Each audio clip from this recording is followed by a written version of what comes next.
Good afternoon, everybody. Good to see you all. President Trump is in charge, and America is back. This week further demonstrated that the Trump effect is real. Over the weekend, Americans celebrated the return of American-Israeli citizen Keith Siegel and two Israelis who were held captive by Hamas terrorists since October 7th, 2023. President Trump and his administration worked diligently to secure their release and are committed to freeing all remaining hostages. Yesterday, as you all know, President Trump held his first foreign meeting at the White House with Israeli Prime Minister Benjamin Netanyahu. And as the president said, the bonds of friendship and affection between the American and Israeli people have endured for generations and are absolutely unbreakable. The president is committed to eliminating Hamas and securing a lasting peace for the entire region. The historic proposal for the United States to take over Gaza, announced by President Trump last night, underscores this commitment. Insanity is doing the same thing over and over again and expecting different results. President Trump is an outside-of-the-box thinker and a visionary leader who solves problems that many others, especially in this city, claim are unsolvable. We've already seen the results from President Trump's bold peace-through-strength diplomacy on the world stage. In response to President Trump's tariffs this week, both Mexico and Canada took immediate steps to alleviate the illegal alien migration and flow of deadly drugs, particularly fentanyl, into our country. Mexico's President Claudia Sheinbaum agreed to permanently supply 10,000 Mexican soldiers on the U.S. border who will be specifically designated to stopping fentanyl and criminal aliens from pouring into our country. And Canada's Prime Minister Justin Trudeau agreed to appoint a fentanyl czar, list cartels as terrorists, and increase resources to assist the 10,000 frontline personnel at our northern border with Canada. In recognition of these steps, President Trump paused the implementation of tariffs for 1 month while negotiations continue and final deals can be structured. Throughout the transition and during his inaugural address, President Trump made it known that the United States cannot and will not allow the Chinese Communist Party to continue with its effective and growing control over the Panama Canal. Following Secretary Rubio's successful first trip and visit there over the weekend, Panama's president said he will allow its participation in the Chinese Communist Party's, it will no longer allow the participation in the Belt and Road Initiative. That participation will expire. This is significant because Panama was the first Latin American nation to join Belt and Road and now becomes the first to back away from it because of President Trump. And to assist with the ongoing mass deportation effort, El Salvador's president has agreed to the most unprecedented migratory agreement anywhere in the world. Because President Trump is back in charge, El Salvador has offered for illegal aliens of any nationality facing deportation in the U.S. to be booked in his country's prison system. And finally, President Trump's envoy for special missions, Rick Grenell, traveled to Venezuela and not only secured the release of 6 American hostages, but Venezuela also agreed to accept the return of illegal alien Tren de Aragua gang members. All of these incredible victories prove how well President Trump's peace-through-strength approach is working. And the days of weak American leadership are over. In another success story this week, efforts to seal the border, halt the invasion, and carry out the largest mass deportation campaign continue at lightning speed. Customs and Border Protection has approximately 79 miles of new border wall projects already underway in various stages of construction and planning. The first flights arrived to Guantanamo Bay yesterday afternoon out of El Paso. And who were some of the passengers aboard, you may ask?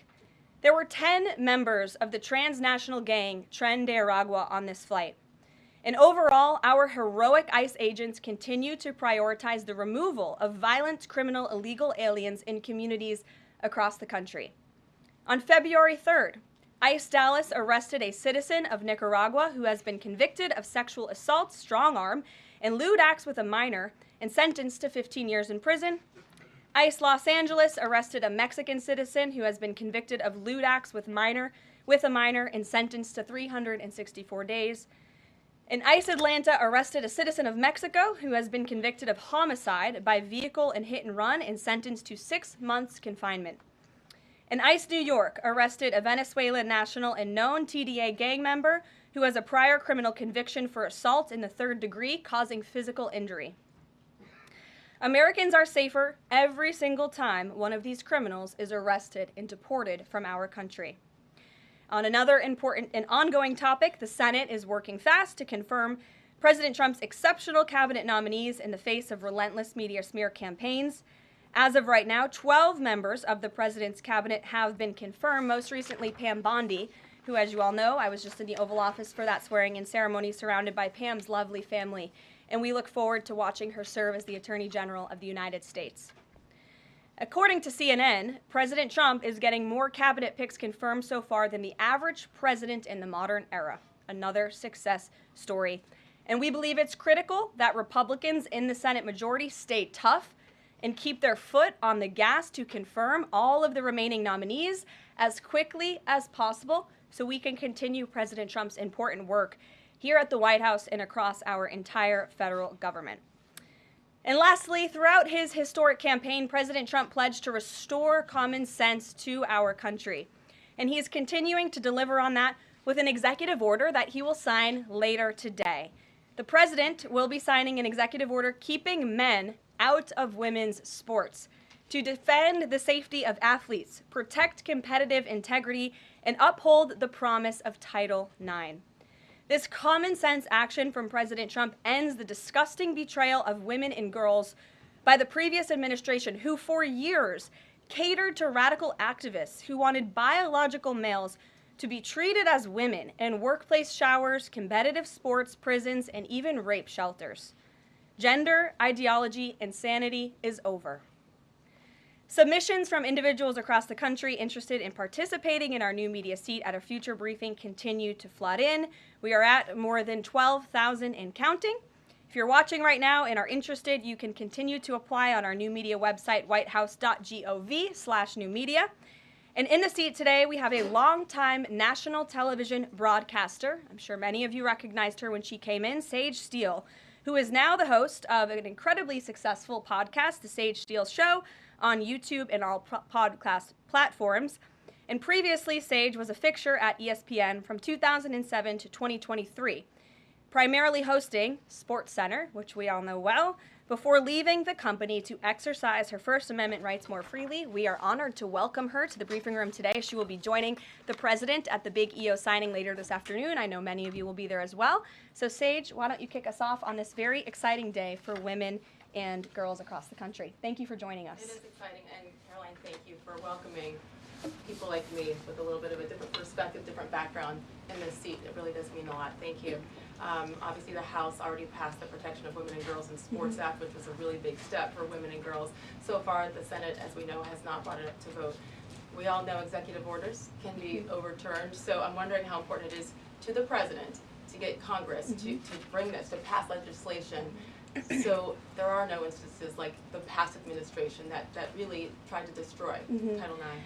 It's incredibly important that Congress immediately acts on this priority. I think the president is really setting the tone, making this a very immediate priority for this administration, just as he promised to do on the campaign trail. And I'd like to get into the executive order a little bit because it is the news of the day here at the White House, and talk about what this executive action will actually do. So the executive order that the president will be signing later this afternoon, as I said, upholds the promise of Title IX. It also will require the DOJ to abide by the nationwide previous administration's illegal Title IX rewrite that would have dissolved single-sex spaces and opportunities. It also requires immediate action, including enforcement actions against schools and athletic associations comprised of schools that deny women single-sex sports in single-sex locker rooms. The executive order also calls for the convening of private sporting bodies in the White House. We want them to come to this campus so the president can hear in person the stories of female athletes who have suffered lifelong injuries, who have been silenced and forced to shower with men and compete with men on athletic fields across the country. Many of those women will be at the White House today. I encourage all of you in the media to actually talk to them, to hear their stories. And I would also just add one more thing. This is a wildly popular position with the American people. In fact, there was a new poll recently that showed the overwhelming majority of Democrats also support keeping biological men out of women's sports. And so I know the president is very excited about the bill signing that will take place at 3 o'clock this afternoon. You will hear from him more on that later, and we look forward to seeing you there, Sage. So thank you very, very much.